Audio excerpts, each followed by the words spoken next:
प्रसार भारती अभिलेखागार की प्रस्तुति सदाबहार सुनहरे दौर का अनमोल खजाना। भगवान बुद्ध ने कहा है, शरीर ही सभी दुखों का कारण है, क्योंकि शरीर है तो जीवन है और जीवन है तो जंजाल है। इसी जंजाल में जब इंसान भरता है अपनी फितरत के रंग, तो घटती है घटनाएं, बनती हैं कहानियां, भाव और प्रभाव के प्रखर रंगों से सजी सांवरी वो कहानियां जो कलम की कुची का प्रबुद्ध स्पर्श पाकर बन जाती है साहित्य की अनमोल धरोहर। जीवन के दर्पण का एक ऐसा ही मर्मस्पर्शी प्रतिबिंब है ये कहानी। तुमने देखा है एक ऐसा आदमी जिसकी आत्मा मर चुकी हो, शरीर नष्ट हो चुका हो, लेकिन वो फिर भी जिंदा हो?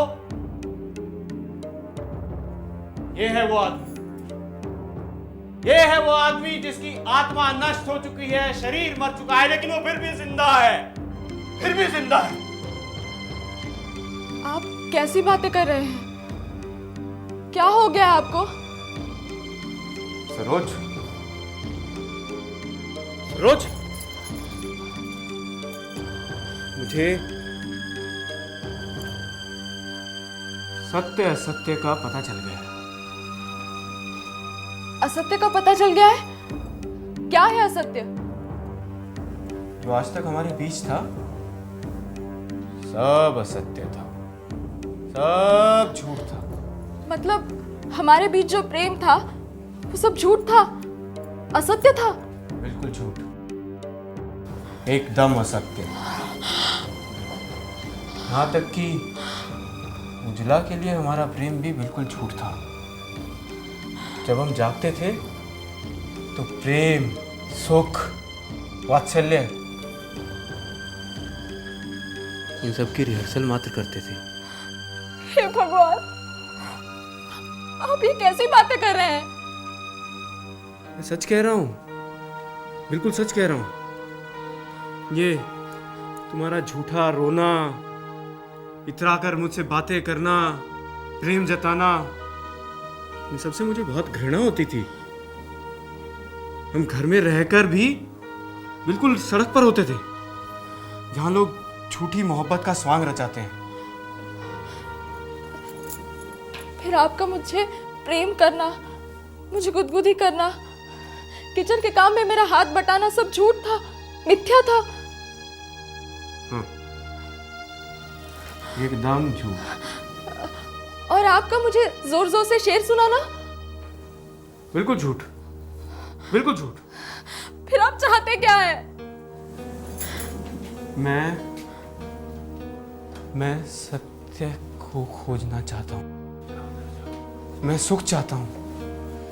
मैं सत्य की तलाश करना चाहता हूं, सत्य की तलाश। हे भगवान, आप पागल हो गए हैं क्या?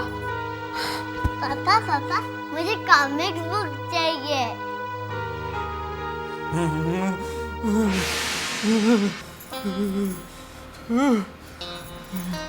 आप इस तरह कांप क्यों रहे हैं? डॉक्टर को बुलवाओ, वो कोई दवा दे देंगे। सरोज, मेरी कपकपी की दवाई डॉक्टर के पास नहीं है। ये नौकरी छोड़ने से ही जाएगी मेरी कपकपी, वही मेरे लिए एंटीबायोटिक होगी। आप पागल हो गए हैं क्या? भगवान, कुछ दिनों से इन्हें क्या होता जा रहा है? उजली का तो कुछ ख्याल कीजिए, कैसे चलेगा घर का खर्च? सरोज,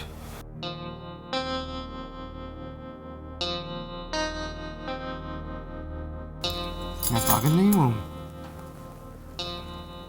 मैंने सब हिसाब लगा लिया है। बैंक में 3 लाख रुपए हैं, उसके ब्याज से चलेगा घर का खर्च। जितनी तनख्वाह एक जूनियर इंजीनियर की होती है उतना हमें ब्याज से मिल जाएगा।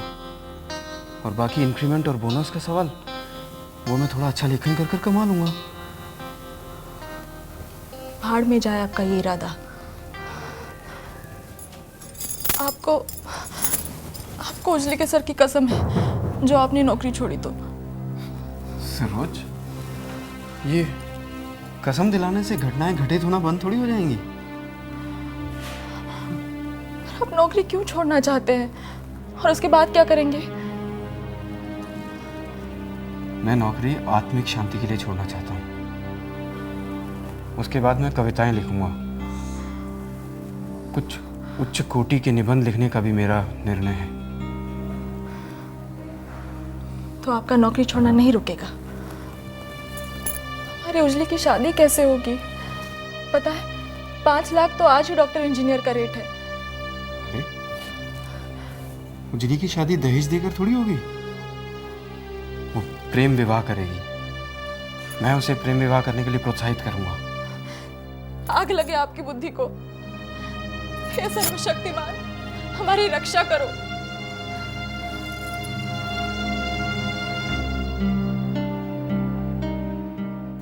दरअसल मैंने तुम्हारे नौकरी ना छोड़ने के बात पर विचार किया है। मैंने निर्णय किया है कि अब मैं नौकरी नहीं छोड़ूंगा। मैं सस्पेंड होऊंगा। सस्पेंड? उससे क्या होगा?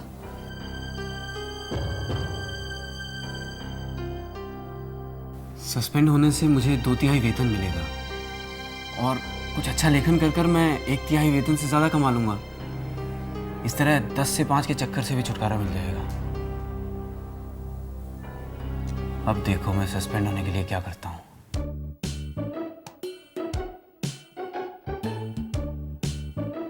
शेली डार्लिंग,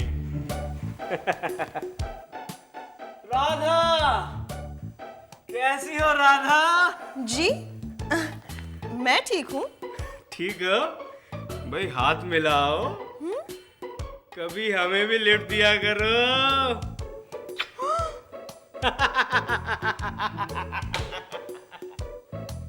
तुम सालो तो डंडा कर दूंगा। चाहे सहायक अभियंता हो या अधिशासी अभियंता या एसी, सबकी ऐसी तैसी कर दूंगा। हे तिवारी, ऐसे क्या देख रहा है? हैं? वाह साहब वाह, अब आए ना इंजीनियरिंग वाली लाइन पर, नहीं तो मास्टरों की तरह झेपे झेपे रहते थे। अरे साहब, हम तो कब से तरस रहे थे। आप किसी की उठा पटक की बात करो तो हमारे हाथे खुजली शांत हो जाए साहब। अब हमका लगत है कि हमारा मुराद जरूर पूरी जाए।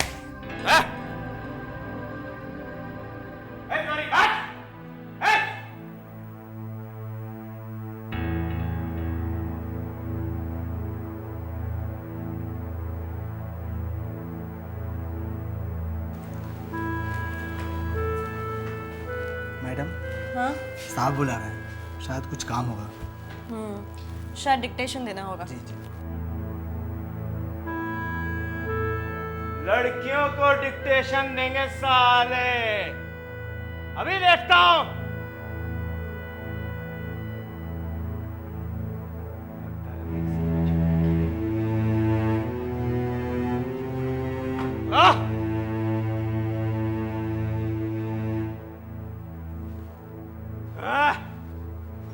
और डामर के ड्रम आए नहीं आए? आ गए। आ गए ना जी। ठीक है, वो भी साइड पे भिजवा देना। ठीक है, ओके। और फिर उसके बाद में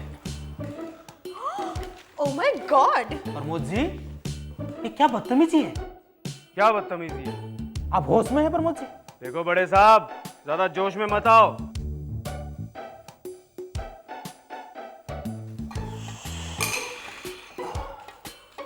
देखिए प्रमोद जी, आप अगर इस तरह की बदतमीजियां करेंगे तो मैं आपको इसी वक्त सस्पेंड कर दूंगा। अरे कहते तो सस्पेंशन के लिए एक प्रार्थना पत्र लिखो। डिक्टेशन लिखो डाले। क्या पोस्ट है आपकी? वो अधीक्षक अभियंता। हाँ, सेवा में अधीक्षक अभियंता। प्रमोद जी, आपका ब्लड प्रेशर तो ठीक है ना? हाँ बिल्कुल ठीक है। अधिकतम 120 और न्यूनतम 90। बस थोड़ी सी वायु विकार की समस्या है। कहीं तो छोड़कर दिखाओ। प्रमोद जी आप बैठिए आप। वो क्या है प्रमोद जी, हम आपके शुभ चिंतक हैं। हाँ? हमने तो सोचा है कि महकमे की जो बड़ी वाली जो सड़क है ना, वो हम आप ही से बनवाएंगे। Congratulation, congratulation to you Pramod ji, congratulation. लिखो राधा, सीमेंट की 25 बोरी वहां भिजवा देना, ठीक है ना जी। और 25 वहां, ठीक है।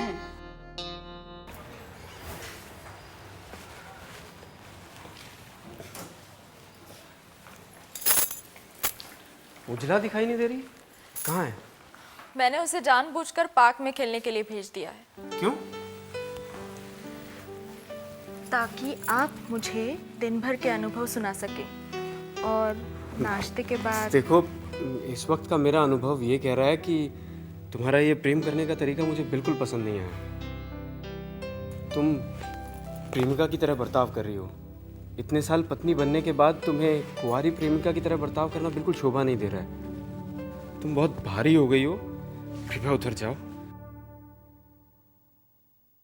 अच्छा बाबा, लो उतर गई। अब बताओ ऑफिस में क्या हुआ? अभी तक तो कुछ नहीं हुआ है, लेकिन मैंने सस्पेंड होने का पक्का इरादा बना लिया है, चाहे उसके लिए मुझे कुछ भी करना पड़े। तो क्या करने जा रहे हैं आप?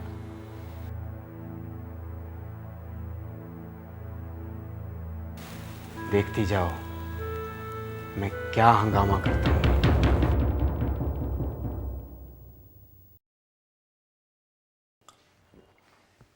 चलो भाई, सड़क का काम तो पूरा हो गया, अब हम लोगों के हिस्से में भी कुछ आ जाएगा। हाँ भाई, हम तो कब से इंतजार कर रहे हैं इस कमीशन का। अब इस कमीशन के भरोसे ही तो घर वालों को शॉपिंग का प्रॉमिस किए हैं। अब ये सड़क का पूरा होना तो सपनों के पूरा होने जैसा है। वाह वाह अकाउंटेंट साहब, वाह वाह, आप तो कविता ही करने लगे। अरे भैया तिवारी जी, पैसा ऐसा चीज है कि आदमी अपने आप में क्या भी करे लागत है। भाई प्रमोद वर्मा की रिपोर्ट आ जाए तो युद्ध स्तर पर चेक बनने शुरू। ये लेकिन प्रमोद वर्मा जो है बहुत अनप्रेडिक्टेबल आदमी है। अरे है तो है, हमारे ठेंगे से हमारा आप क्या बिगाड़ लेगा। राधा जी कैसी हैं आप? तिवारी जी, मल्होत्रा साहब, जायसवाल जी, गुप्ता जी, कैसे हैं आप सब? अच्छे हैं? आप सब लोगों को मेरी रिपोर्ट का इंतजार है। बहुत बेसब्री है सरकार। नहीं, मेरी रिपोर्ट वर्मा जी कैसे हैं आप? Great sir, great. आखिर आपने रिपोर्ट बना ही ली है। चलिए फिर सबको पढ़ के सुना दीजिए। ये आपके सारे कलीग लोग बहुत टाइम से बेताब है आपकी ये रिपोर्ट सुनने के लिए। चलिए सुनाइए। श्योर। लोक निर्माण विभाग के द्वारा बनवाई गई इस सड़क के निर्माण में अनुबंध की शर्तों की घोर अवमानना हुई है। ऐसा लगता है कि सड़क निर्माण में लगाई गई सामग्री में भारी घपला हुआ है। यह सड़क कमजोर ही नहीं, तो कौड़ी की बनी है। इसके एवज में किया गया भुगतान जनता तथा सरकार के साथ विश्वासघात है। क्या बोल रहे हो? ऐसे कैसे रिपोर्ट सर? आप कुछ चेक का क्या होगा मैडम? आपके बोर्ड का क्या होगा?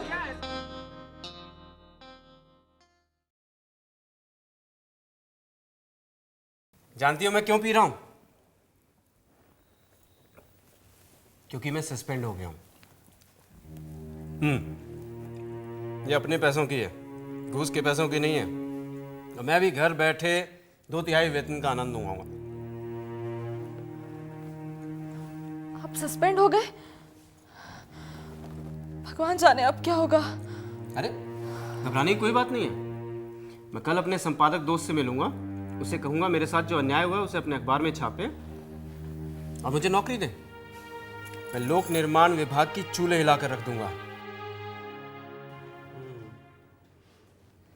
मैं सस्पेंड हो गया हूं तो खाली हूं भाई, पढ़ा लिखा इंसान हूं, इसलिए तुमसे गुजारिश करता हूं मुझे अपने यहाँ कोई नौकरी वोकरी दे दो। नौकरी? चलो मिल गई तुम्हें नौकरी, लेकिन एक बात मैं तुम्हें साफ कर देना चाहता हूं कि मैं तुम्हें कोई अपॉइंटमेंट लेटर नहीं दे पाऊंगा। अरे धन्यवाद यार। अपॉइंटमेंट लेटर ना देने के लिए एक बार और धन्यवाद। मेरा नाम अपने रजिस्टर में भी मत लिखना भाई। कभी कभी श्रम कानूनों का उल्लंघन करना कितना लाभदायक साबित होता है। तो तुम मेरा मजाक उड़ा रहे हो? नहीं नहीं यार, तुम गलत समझ रहे हो मुझे। दरअसल मैं एक सस्पेंडेड सरकारी मुलाजिम हूँ, मुझे काम करना अलाउड नहीं है। इससे केस बिगड़ सकता है। मुझे अपॉइंटमेंट लेटर चाहिए ही नहीं। तो ठीक है, कल से आकर ज्वाइन कर लो। धन्यवाद यार, तुमने एक ईमानदार आदमी की सारी उलझन सुलझा दी। सरोज, सरोज। हाँ? आपको कुछ चाहिए? नहीं, मुझे लगता है मैं सुखी हो सकूंगा। मेरे ऊब के दिन गए। उत्साह और उमंग की भोर मेरे जीवन के दरवाजे को ठकठका रही है। आप सुखी होंगे तभी हम सुखी हो सकेंगे, हमारी बेटी सुखी हो सकेगी। लेकिन ऐसा क्या हुआ कि आपको लगता है कि आप सुखी हो सकोगे? मुझे एक पत्रिका के दफ्तर में नौकरी मिल गई है और मैं भ्रष्टाचार से दूर क्रिएटिव काम कर सकूंगा और मेरी आत्मा को सुकून मिलेगा। तो बहुत अच्छी खबर है। और तुम्हें भी प्यार कर सकूंगा।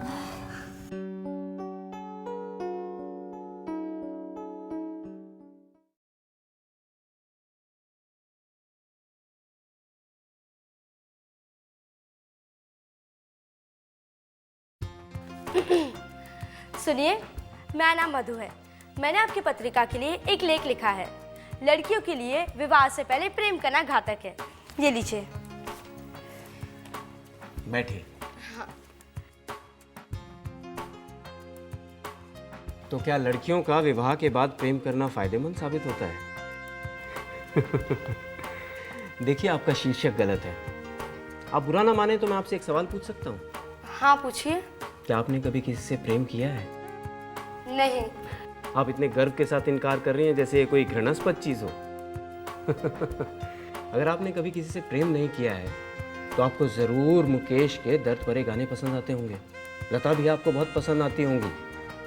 अगर आपके घर की आर्थिक स्थिति ठीक है तो आप बागवानी या पेंटिंग जरूर करती होंगी। नीटिंग में भी आप निपुण होंगी। देखिए, मैं आपकी शिकायत कर दूंगी। आप बहुत ही वाहियात आदमी है। मुझे कोई फर्क नहीं पड़ता है। मैं लोक निर्माण विभाग का सस्पेंडेड जूनियर इंजीनियर हूँ। बेशक मेरी रोमांटिक संभावनाओं को परंपराओं ने जकड़ दिया है। मैं एक शादीशुदा इंसान हूँ। मेरी एक छोटी सी बेटी भी है। मैं उम्र के उस पड़ाव पर हूँ जहाँ प्रेम की नहीं, बीमारियों की कोपलें फटती हैं। आप बड़े अजीब आदमी हैं। आपसे तो नाराज भी नहीं हो सकते। देखिए, मैं ये लेके यहीं पर रख के जा रही हूँ। इसे एक बार पढ़ लेना। मधुकेशी।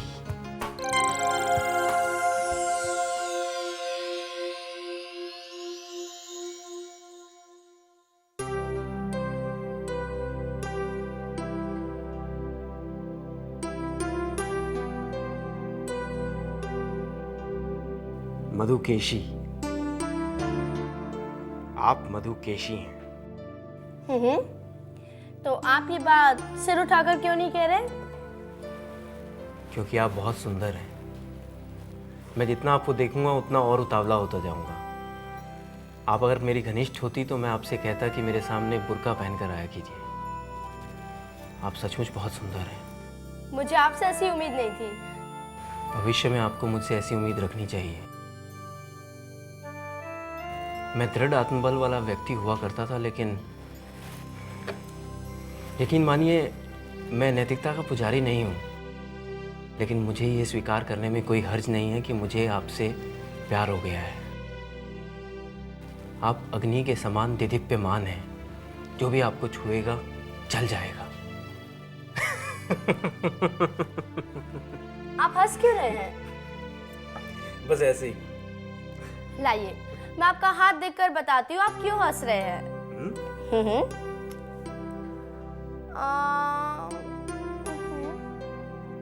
ओह यस, आपकी तनख्वाह बढ़ने वाली है, राइट? इसलिए आप हंस रहे हैं। और कुछ पूछना चाहेंगे तो वो भी मैं आपको बता दूं। चलिए बताइए, मेरा फिस्टुला कब ठीक होगा? वो क्या होता है? फिस्टुला को हिंदी में भगंदर कहते हैं। ये गुदार रोग है। इसमें मलद्वार बस आपको तो इतना भी नहीं समझ आता कि एक लड़की के साथ कैसी बातें करते हैं। अरे, इसमें शर्माने की क्या बात है? समाज का हर प्राणी मलमूत्र करता है। अरे भाई, फिस्टुला एक खतरनाक बीमारी नहीं है, लेकिन इसमें दर्द बहुत होता है। Hello everybody. भाई सब लोग इस तरह सुस्त क्यों बैठे हैं?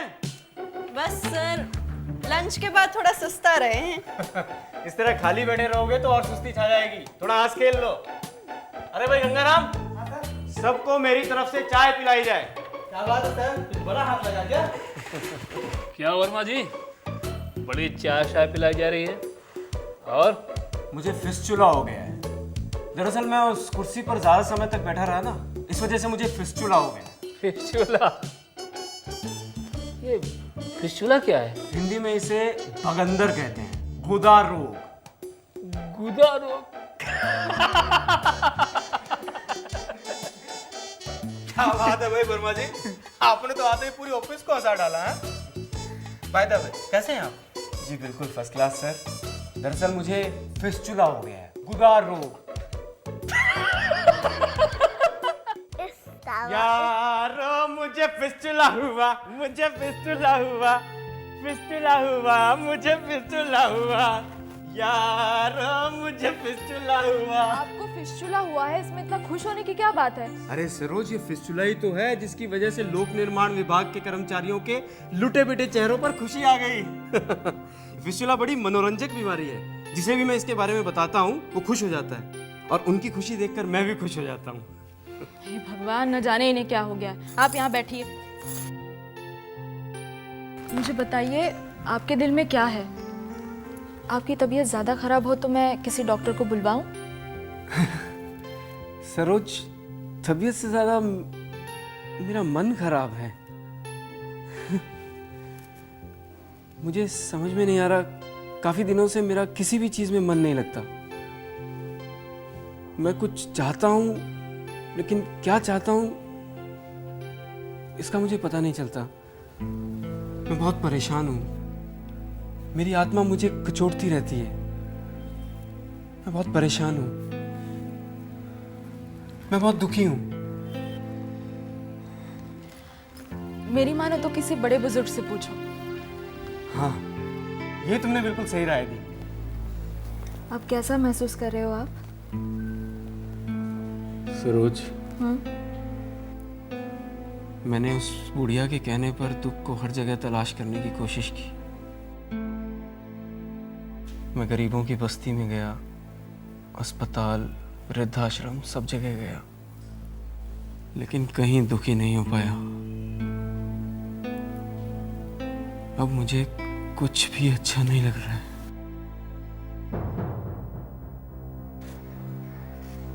कुछ सुंदर नहीं लगता।